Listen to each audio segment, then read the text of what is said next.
So, my name is Michael Jones. I'm 5 months now post HSCT. I was diagnosed in December 2019 with relapsing remitting MS. I'd had it about 10 years actually. I had a single episode, clinically isolated syndrome, I suppose, in 2010, which was loss of sensation from the waist down. Took about 6 months to resolve, but did resolve completely. I went through MRIs and spinal tap and all the usual diagnostics back in 2010 and wasn't diagnosed, although I had 2 lesions on my spine and abnormal proteins in spinal fluid, but wasn't enough to fit the diagnostic criteria, so didn't happen at the time. And then I was completely asymptomatic for the next 10 years, but interestingly, I was accruing nerve damage, so my spine is lit up with lesions and my brain has, about 40 we found in Russia. I wasn't getting checked yearly, unfortunately, because my neurologist had packed up shop and gone back to South Australia and never called me in, and I thought I was fine. I was just getting on with life.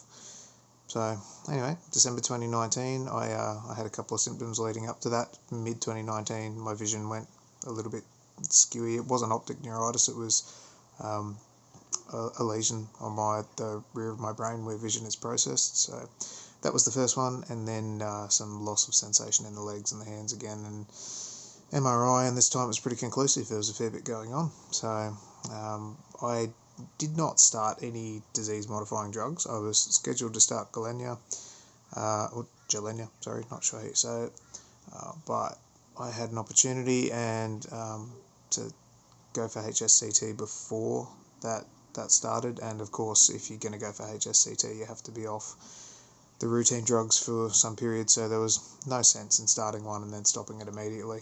I just made the election to go with HSCT because it is, by the gold standard double-blind sort of trials, the most effective treatment available. Still a lot of mystery around this silly disease, but I don't like the clinical approach of starting with the lightest treatment and ramping up bit by bit as things get worse. I wanted to start with the heavy hammer, and hopefully that's the last of it. So I went to Moscow in March 2020. Routine procedure, no great complications, and for anyone considering it, it's not the worst thing you'll ever do. The care is fantastic. And then I got back here to Brisbane, second week of April 2020. Some complications with flights and things with coronavirus, but that's got nothing to do with what the treatment is and how it works. So 5 months post, I'm feeling really well. A lot of symptomatic improvements, and that's not guaranteed for everyone. That's a bit of a lottery, but a lot of the numbness that I had in residual hands and legs, which had healed a little bit before Russia, but it's gone. I had some bladder complications, was nothing too serious, but they're gone. My vision hasn't changed, but that's my biggest lesion, and it might never get any better, but take what you can get, don't you? So feeling really well. My blood counts are back up to those of a normal person, so re-entering society. I'm out of work, but that was nothing to do with the treatment or coronavirus. That was just a unfortunately time thing. So now I'm looking for work in a pandemic world, which is not a fun thing to do.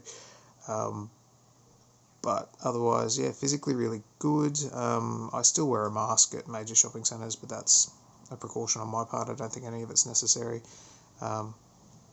Back to normal life with my wife and my 3-year-old boy, and the biggest problems I have are not MS related, so take that as a win.